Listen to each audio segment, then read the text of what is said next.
Hi everybody, it's Dayton Schrader with EXP in San Antonio, Texas. I'm here with my very good friend Tom Romanello, who is a lender with Legacy Mutual Mortgage here in San Antonio. Tom and I go back 20 plus years. He's a phenomenal lender, knows this industry inside and out, and I'm thrilled to have him as my guest today. What we're going to talk about today is the importance and how critical it is to get pre-qualified before you buy your house. So Tom, you want to talk a little bit about pre-qualifying, pre-approval, and underwritten approval? When you take a look at being pre-approved, pre-qualified, or pre-underwritten, those are all different things. A lot of people go online, they put their information in, and they get something spit out said, oh, you're pre-qualified to purchase a home. Well, that's really not worth the paper it's really written on.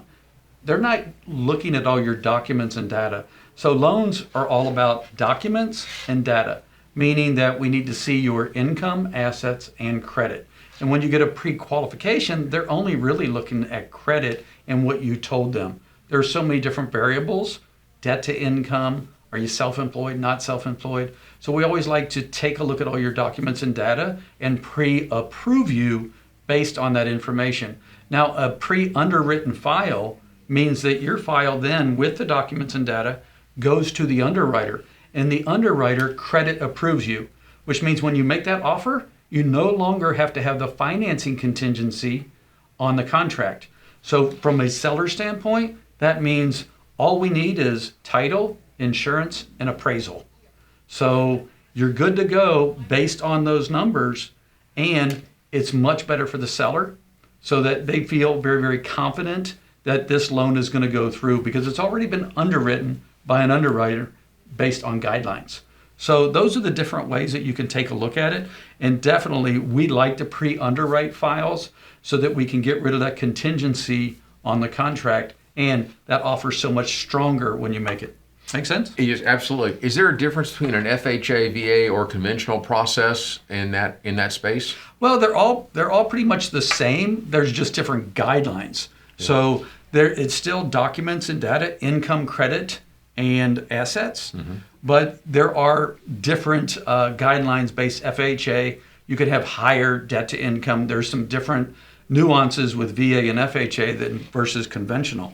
So if you have credit scores that are a little bit lower and you have debt to income a little bit higher, then an FHA might be the best route to go. But we always want to take a look at each individual person and then give them the proper loan based on their goals, objectives, and their documents and data. On a case-by-case basis. Yes. And at that point, you verified income, you verified assets, you verified employment, you verified credit. That's the kind of cover letter that we like to put on our offers. That's the kind of cover letter I like to see when someone's bringing me an offer on one of my listings, as opposed to they're pre-qualified, but no one's verified anything. And that's kind of scary. And that's when a lot of loans bust out is, oh, I forgot to ask you about this. Oh, I didn't realize you co-signed on that. Oh, you didn't tell me about this. And so, yeah, they were pre-qualified, but it is, as Tom said earlier, it's meaningless. It's not worth the paper it's written on until someone else has laid eyes on it. So, again, Tom, thank you very much for your time. Thank you very much for the insight on the industry. We really appreciate it. Y'all take care. Have a great day.